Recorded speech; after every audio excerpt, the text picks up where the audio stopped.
আসসালামু আলাইকুম বন্ধুরা। আমি আপনাদেরকে একটি রামাদান মাসের খুব একটি খাওয়ার মতো প্রচলিত একটা রেসিপি দেখাতে চলেছি, যাকে বলি আমরা নারিকেলের পিঠা।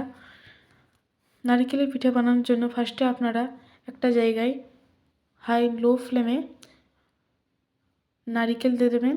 ওতে 250 গ্রাম চিনি, যদি আপনারা চিনি বেশি খান চিনি বেশি দিয়ে দিতে পারেন। তেজপাতা আর গরম মশলা দিয়ে জিনিসটাকে ভালো করে গরম হতে দিয়ে দেবেন। জিনিসটা গরম হয়ে যাওয়ার পর ঠিক টেক্সচারটা এরম আসবে, দেখতেই পাচ্ছেন খুবই সুন্দর লাগছে। এখনই জিনিসটা কত সুন্দর কালারটা এসছে।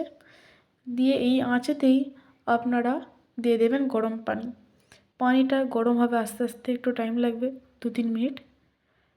পানিটা যখন গরম হয়ে যাবে এতে পরিমাণ মতো লবণ দিয়ে দেবেন।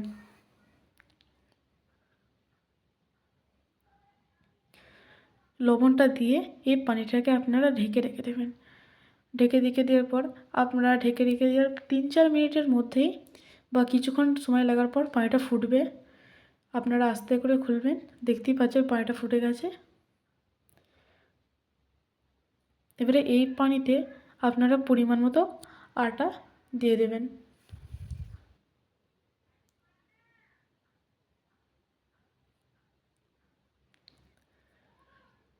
এবারে আমরা ময়দা দিয়ে দিয়েছি। ময়দাটাকে কিছুক্ষণ ধরে নাড়তে হবে।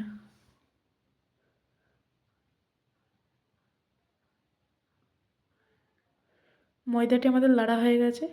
এবারে ময়দাটাকে আমরা একটা জায়গায়, বড় জায়গায় আপনারা একটা বড় খাঁচা বা একটা বড় জিনিসে রাখতে পারবেন, যাতে জিনিসটা হয় আর যাতে আপনার মাখাতে সুবিধা হয়।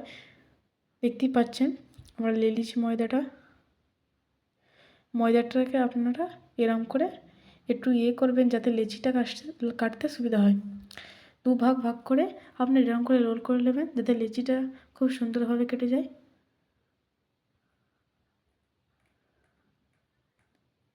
দেখতেই পাচ্ছেন গাইস। এবার আমরা লেচিটা কেটে নেবো। এরকম করে আপনারা সব লেচি কেটে নেবেন। আমি আপনাদেরকে 2টো লেচি কাটানো দেখাচ্ছি। দেখতেই পাচ্ছেন লেচি কাটা হয়ে গেছে। এবারে আমরা রুটিটাকে বেলে নেবো।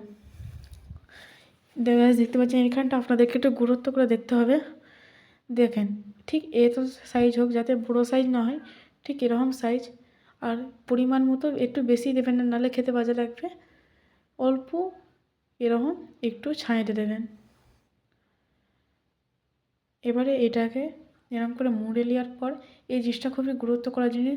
অনেক মানুষরা এখানে এসে পারে না, দেখে নেন। এরকম করে আস্তে আস্তে মরতে হবে।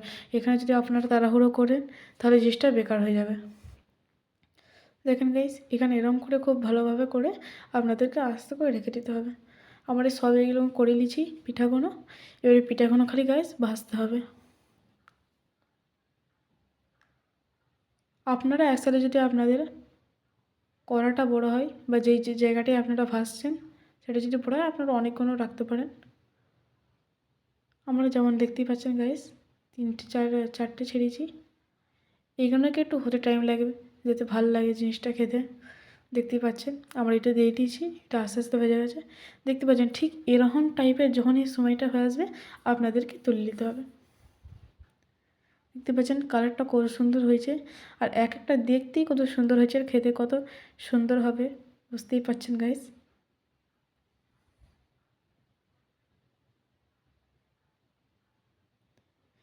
আপনারা যখন তুলবেন একটু তেলটাকে ছেঁকে নেবেন, নাহলে জিনিসটা খুবই তেল হয়ে যাবে।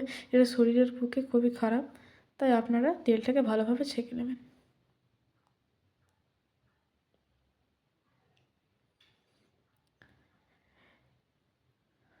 দেখেন গাইস খুবই সুন্দরভাবে পিঠা রেডি হয়ে গেছে।